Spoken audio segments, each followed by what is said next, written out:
Hey guys, and welcome back to my channel. Today we're going to discuss the new updated Minion Dematerializer on Gangplank and how good it is and how this opens up new build paths and game strategies. So let's get straight into it. First, let's talk about what exactly changed about it. Well, now it only carries 3 charges instead of 6, but it has more base damage bonus and additional damage bonus on the minions, and it has a way lower starting cooldown. Now, why did they make this change? It was mostly because of champions that would use this to kill the cannon and clear the rest of the waves throughout the mid game. They could control the waves and have lane priorities. That was pretty much its only purpose. But now it can actually serve as better wave clear for some champions, like Gangplank. The goal is to stop wave clearing without the full Triforce. This means you will need a little bit / enough AD to deal enough damage to kill the caster. It's also very important that you try to avoid losing any XP, since minions scale with levels. If your opponent is out-leveling you, this whole strat is completely useless. Now, how does it work with Gangplank? At any point in the early game, once you have the charges, start killing the casters with it. When you have enough gold, go for any of the following item combinations. First off is Sheen with 2 longswords. This one is the most consistent, because it gives you the most damage. Then second option, Sheen, longsword and a D-blade. D-blade just gives 2 less AD than a longsword, and gives some other nice stats, so this is just as viable as the first one, but it doesn't build into anything. The last option is a Shield Longsword with a Ruby Crystal. Now this is probably the most inconsistent one, because Ruby Crystal doesn't give you any damage, so you're gonna have to deal with only one Longsword. There are other things that you can do to make up for this, like going absolute focus in your runes. We'll talk about this later. Next step is either finishing your Sheen and Longsword into a Phage and then later on into a Triforce.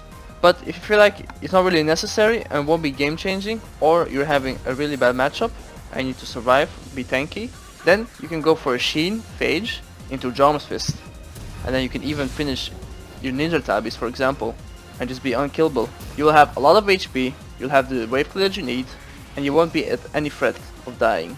You should be starting to clear the caster wave at level 7. It's obviously very important that you CS well, so you can actually afford these items as soon as possible. So now, what's so good about this? You can start stacking your Silver Serpents and generate more extra gold way earlier than intended with your Q passive. I got my first upgrade between the 12 and 13 minute mark in one of my games. You're almost unkillable without losing any vital stats. You lose 35 attack speed and 10% CD from Stinger. We'll talk about the downsides of this in a bit. You can finish boots / other defensive items without having to work too much. Like I said before, you can finish your Ninja Tabis if you're having a really tough time against certain champions, and you'll still be able to generate a lot of gold and wave clear and be safe in your lane. And then Jarm's Fist offers a really nice amount of extra health together with the pass, which just comes down to you having more defensive stats. Now, what are the bad sides about this? Well, like I said, you lose attack speed and the 10%. Now the attack speed is not a big deal unless you're like dueling a lot, but the 10% is probably the only bad thing about it, because it affects your ultimate and how much you can impact with it. You don't have the same damage output as Triforce would give you to champions.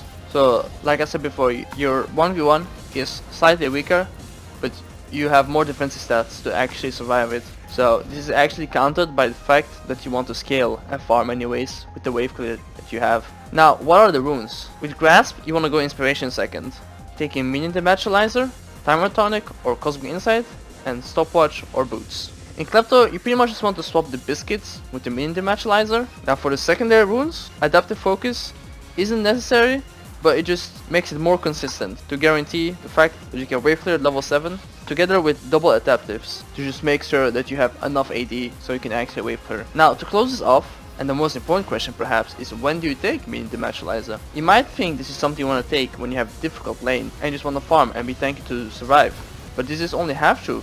Because like you can actually take it in winning lanes as well, where you know you won't fall behind and be able to wave clear without having to worry, because this will accelerate your gold super hard and you will be super ahead by just having that early wave clear. Now that's all I had to say about it. I really love this new Minion Dematerializer. I think it opens up a lot of stuff with Gangplank. I've been having a lot of success with it, and I think it's really fun as well, because you just don't have to stress out too much in the laning phase once you start wave clearing. But yeah, feel free to discuss about this in the comment sections below. I would really love to know everyone's opinions about this. And yeah, don't forget to follow me on my Twitch channel, and as always, see you in the next video.